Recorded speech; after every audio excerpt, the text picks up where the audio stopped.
So my friends, the Stellar65 has finally returned to us. This is my Stellar65 from about a year and a half ago. And this one was the previous solder PCB design where, you had to fully commit to whatever switches you want to put in this board. You had to be certain because you had to solder these boys in. And if you wanted to swap them out, you had to desolder, and it just was not a fun experience. You could do it. It wasn't hard. It was just very time consuming. But now we have Hotswap. We've thrown all of that out of the window because the Stellar65 Hotswap has now arrived, and also with a new colorway. This is going to be my quick review of the Stellar65 as well as the Stellar12, which is a macro pad that you can also get with either a solder design or a hot swappable PCB as well. And this thing is pretty nice because if you are used to having a full-size keyboard on your desk, this is a way for you to supplement having the arrow keys or even remapping other functions to this macro pad as well. I actually have my black version of the Stellar12 that we're going to build at the end of this video because quite frankly, it shouldn't take that long and popping the switches in is going to be really quick. So the Stellar65 is a 65% board with a slightly exploded look. Not too much though, like this is all pretty standard. You got a standard bottom, bro,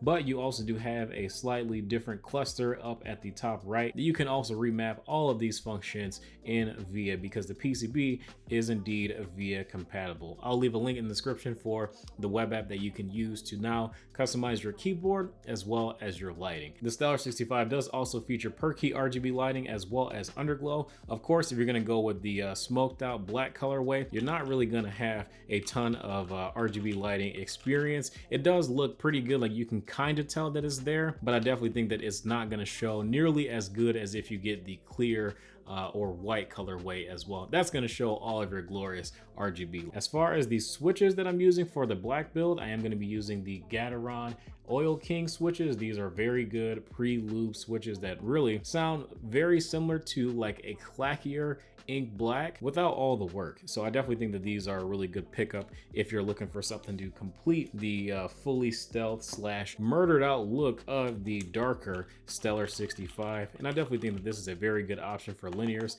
and it happens to sound really good as well with these PBTFans white on black keycaps that just sound and look and feel fantastic. It really completes the look. I love the blacked out look. I thought about going with some transparent tie-out keycaps, but they just sounded significantly worse, and I'm glad that I didn't opt to go with those. These sound fantastic. Here's a quick sound test.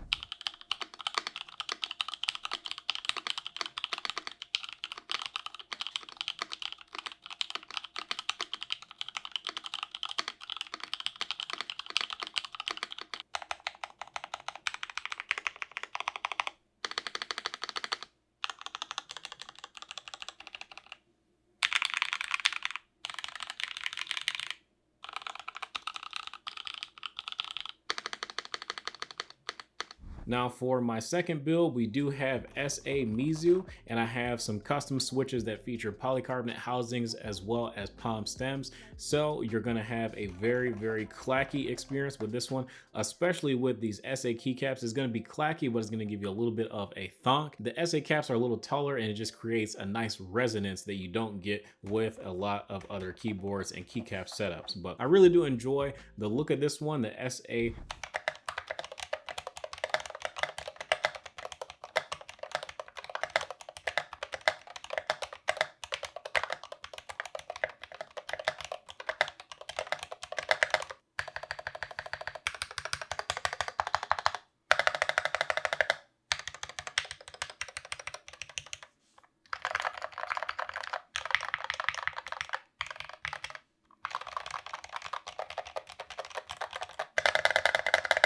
The SA Mizu keycap set was one that I wanted for a really long time, and I ended up finding it about 3 or 4 months ago, and I was really glad to throw it on this board, especially since this is my solder PCB version. I definitely feel like this is an endgame set that is worthy of this board. This white on black space cable as well with the painted black aviator is also available on their site. They do have a lot of these in stock, so you guys should definitely think about picking one of these up if you just want to complete the look and have a really clean aesthetic. But this is the Stellar12. I believe I put some Water King V3 switches in these, and these are still really smooth as well. I hit these with some Thocks back in the day, and I don't typically use macro macro pad, so I can't honestly tell you that this thing has gotten a ton of use over the past year and a half, but I do love the aesthetic of it. And I did also put these 3 little artisans as well, just to kind of complete the look. And you can definitely tell the clear one has the sickest diffused RGB look as well, and I absolutely love the way that this thing looks. Now, as far as the pricing of the Stellar65, we're going to be looking at $150 for the solder PCB version, as well as $156 for the Hotswap PCB. I definitely think it's worth the extra $6 to get the Hotswap PCB for sure. Save yourself the trouble, and it'll make it a lot easier to find the best sounding switches for this acrylic case. Then as far as the Stellar12 is concerned, you're looking at $62 for the solder PCB and $66 for the Hotswap PCB. One of the reasons why I love the aesthetic of this board as well as the sound profile is just that the stacked acrylic layout is just the fact that the stacked acrylic build has such a different sound profile. Like, depending on what switches you put on it and what keycaps,